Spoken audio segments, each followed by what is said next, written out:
som diferente, né, de sintetizador. Eu fiquei em dúvida na hora que começou se era um sintetizador ou se era uma guitarra. Bem diferente. Como que os arranjos do bloco geralmente são muito tensos, né? São. Os acordes que ele escolhe, ele tá pegando aqui 2 acordes super tensionados, que na estrutura harmônica do bloco, do acorde, ele soa uma coisa que não repousa. Percebam isso, parece que a música não tem um acorde que finaliza. Geralmente, na harmonia da música, a gente tem blocos sonoros até que a gente percebe que a música chega em um lugar abstrato sonoro que ela repousa, que é onde a música geralmente acaba. Aqui, percebam, parece que não chega nesse acorde, fica sempre uma coisa assim. Parece que vai acabar no próximo, mas nunca acaba. E uma coisa que a gente sempre fala aqui também é esse negócio de na mixagem, você explorar a equalização para trazer elementos para frente e para trás, né? Dentro da estrutura da música. O Block aqui se utiliza bastante disso, desde o começo. A voz dele no começo está um pouco mais opaca, com um pouco mais de reverb, então ela fica um pouco mais para trás, e a hora que ele quer trazer essa voz para frente, ele usa ela mais seca, com um pouquinho mais de agudo. Então, sem mexer no volume, ele já puxa esse elemento da música para frente e tem ficado bom pra caramba. Sabe onde você consegue perceber isso que o Fonzari falou? No ASMR. Por que parece que o ASMR está dentro da sua cabeça? Porque a pessoa está encostada no microfone, fazendo Exatamente. Não tem reverb, não tem esse espaço. É como se realmente tivesse colado dentro da sua...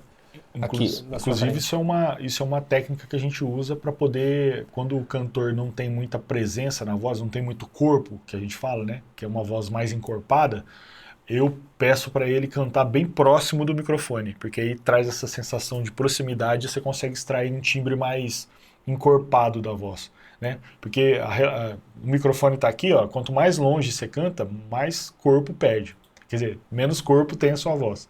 Então, quando você aproxima do microfone, que é esse exemplo do ASMR que o Gabriel acabou de dar aí, parece que a pessoa está cantando na sua cara aqui, na sua frente. E o que faz da corpo? Grave?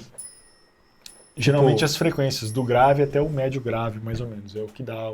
Então, se ele estiver colado no microfone, na realidade, acusticamente falando, ele capta mais graves do que se ele gravar longe. Isso, exatamente.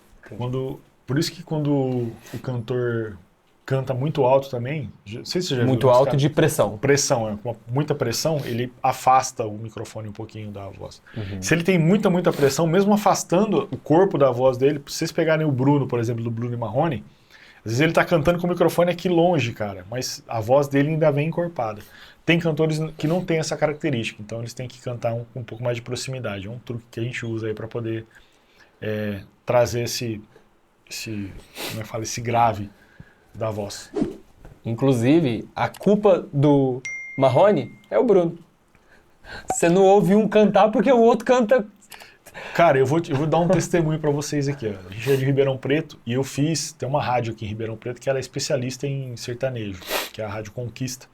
E eu acabei fazendo o tema de final de ano deles. Eu gravei o tema inteiro e tal, enfim. Eles quiseram mudar o tema, a gente usou a mesma música, porém a gente renovou os arranjos todos, e eu que fiz esse trabalho. E aí os cantores, caras mandam essa base que eu fiz pros caras, e os caras gravam lá a voz e mandam só a voz. Deu um trabalho para mim mixar a voz do Bruno, cara, porque a voz dele aparecia muito, mas muito. Para mixar a voz dele com a do Michel Teló, que tava, tipo assim, era esqueci, João Neto Frederico, a dupla, aí vinha o Bruno e depois vinha o Michel Teló. O Bruno, no meio desses três, rapaz do céu, a voz do homem destacava demais. E detalhe, não veio a voz do Marrone, era só o Bruno. Até veio. Mas não dava. Só que a hora que a gente deu o play... Não tinha nada.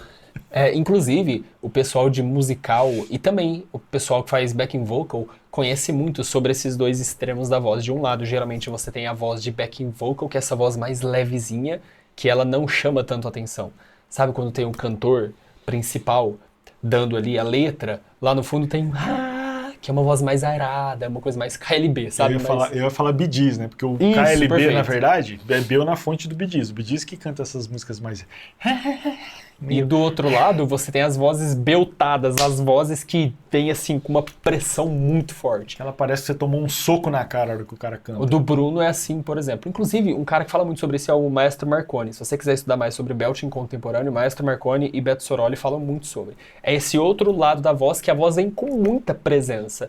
E aí, é difícil, porque o Bruno, isso que o Fonzari tá falando, o Bruno parece que é como se ele não conseguisse fazer uma voz leve, Exatamente que não isso. vai chamar atenção, né? E eu vi o Bruno falando que ele na verdade, adquiriu esse timbre dele tentando cantar tons mais altos com a voz. Para poder alcançar os tons altos, ele Ele começou forçava, e foi assim que ele desenvolveu o timbre que ele tem hoje. Enfim, isso é treinável, viu, gente? Não que você vai cantar igual o Bruno, não se iluda, mas você consegue treinar a sua voz para você conseguir ter mais emissão de voz. Enfim. Até porque a voz, ela é o fruto de um movimento muscular. Do mesmo modo que você consegue treinar natação e nadar melhor, você consegue treinar os teus músculos do aparelho fonatório para conseguir cantar e falar melhor, inclusive. É do filme do Sonic? Pelo jeito é. Tem um live action do Sonic? Eu acho que tem. Ah, eu acho que eu assisti. Ah, não, eu vi era a animação do Sonic, que eu vi com a Annalise. E, cara, que legal, né? Geralmente as músicas do Black eu tenho um pouco de dificuldade de entender o que ele tá cantando. Nessa música eu consegui entender tudo que ele falou. Tá mais inteligível. Tá. A dicção tá melhor, eu achei. Não sei se é impressão minha, mas eu tive essa impressão. Embora o timbre dele seja grave, né? Aqui nessa música eu consigo entender tudo que ele tá falando.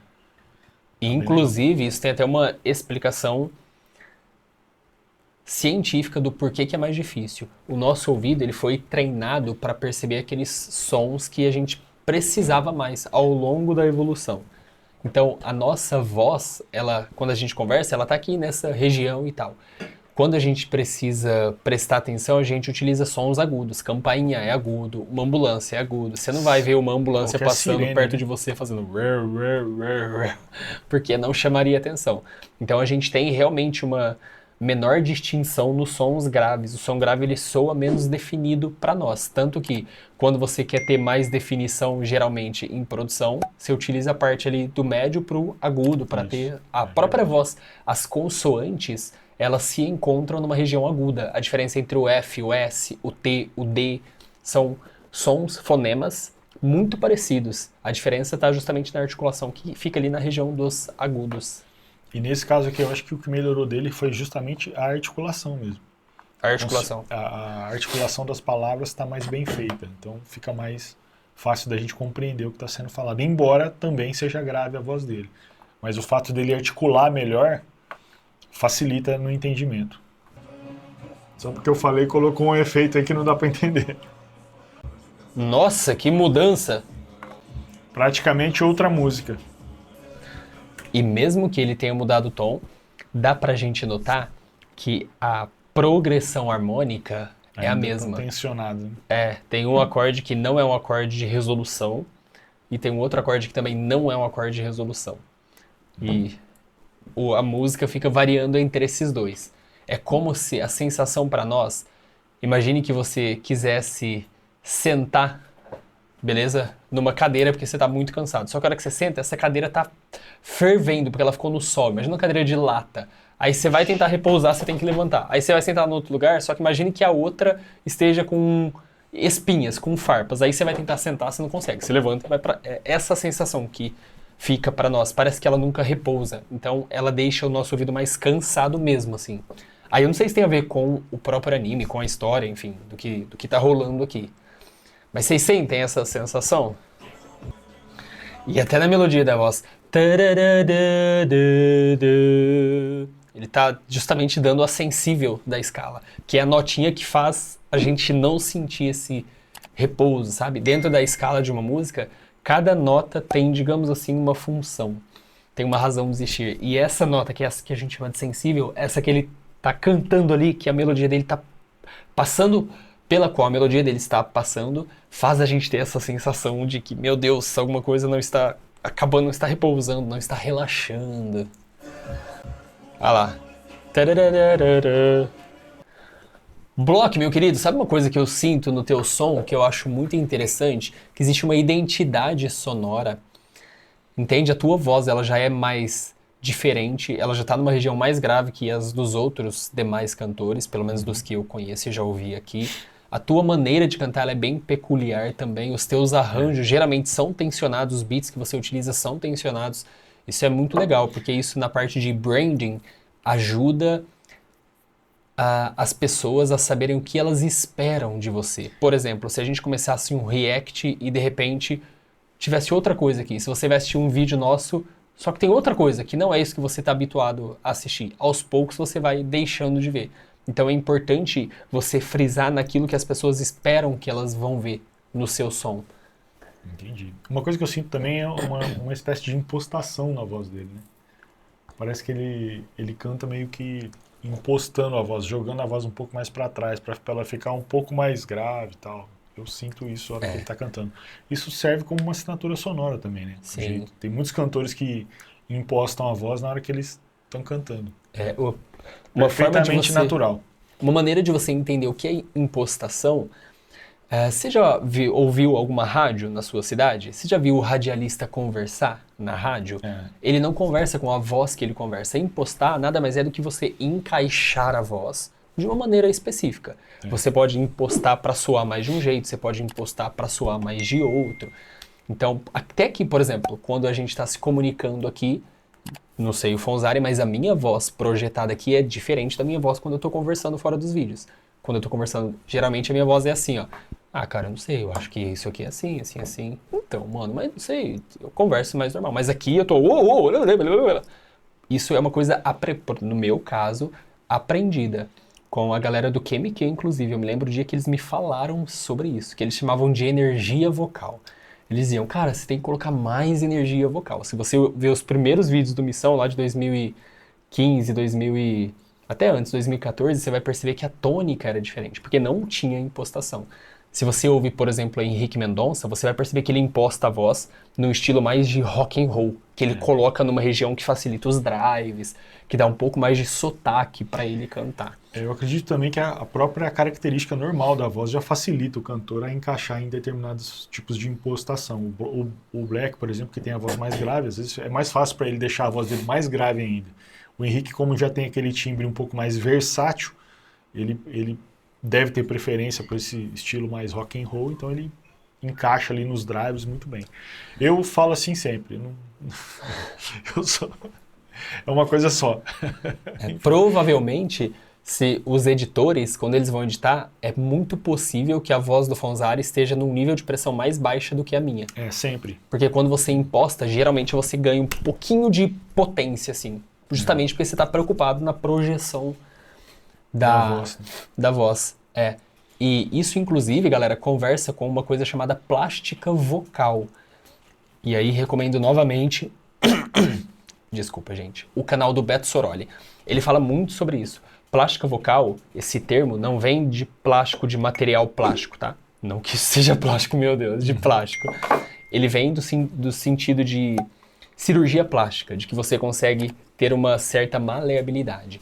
A plástica vocal nada mais é do que você moldar a tua voz e as tuas pregas vocal, todo o teu aparelho, as tuas pregas vocais e todo o teu aparelho, para que a tua voz soe mais de acordo com aquilo que você gostaria que ela soasse.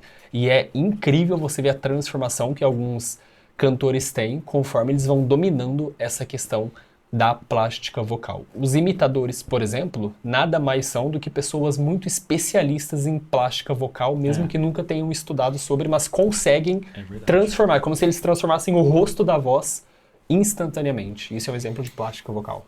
Eu acho que nunca me preocupei muito com esse negócio de impostação de voz, porque mesmo aqui no canal, desde da época que eu ficava atrás das câmeras, assim, sempre teve gente que elogiou a minha voz, então eu acho que não... Enfim, acho que eu tenho um timbre que já não... Enfim, não sei. Acho que isso não me preocupa muito por conta disso. Inclusive, muita gente me reconheceu só pela voz, quando eu não aparecia. Falava, os caras falavam assim, nossa, cara, você tem a voz que parece aquele cara do canal. Aí eu falava, prazer, Fonza. Né? É isso. Mas é isso. Vamos participar disso. E aproveitando esse tempinho de conversa, o Pedro Salles mandou uma pergunta muito interessante. O que é mais importante, a letra ou a melodia? Depende. De quê? Depende do estilo de música que você está falando. Em determinados estilos, a melodia é mais importante. Em determinados estilos, a letra é mais importante. Um exemplo, as músicas aqui dos animes, por exemplo. A letra é muito importante. para o pessoal que faz música, as músicas do anime, porque contam uma história. Tem determinados estilos de música que a letra não faz tanta diferença assim. Você pode... Por exemplo, tem música internacional que você ouve que provavelmente você gosta da música mais por conta da melodia porque da letra, porque se você não entende o que o cara tá falando, entendeu? Então depende muito do estilo de música. Tem músicas que a letra é muito importante, tem músicas que nem tanto. E também varia um pouquinho de acordo com a época, Pedro. Porque, por exemplo, se a gente volta lá atrás na Idade Média, no miolo da Idade Média foi quando começou a ter os trovadores, que era a galera que fazia as poesias e que cantava. Eles começaram a se pautar muito nas letras para contar as peripécias, as questões que aconteciam no cotidiano. Foi ali que começou a nascer a canção, o que a gente chama hoje de canção, nasceu ali por volta do ano 800, mais ou menos. Até então, o que a gente tinha eram músicas que, por mais que tivessem letra, mas eram letras mais enxutas, porque o som era o que mais importava. Inclusive, teve uma época durante a Idade Média que alguns sons foram proibidos. Sabia disso, Fonza? Não sabia. Alguns sons foram proibidos. Existia, por exemplo, o trítono, que existe até hoje. O trítono é um espaço acústico que, quando você toca duas notas com esse intervalo, ele gera uma tensão muito grande. É o que geralmente usa no diminuto, na sétima.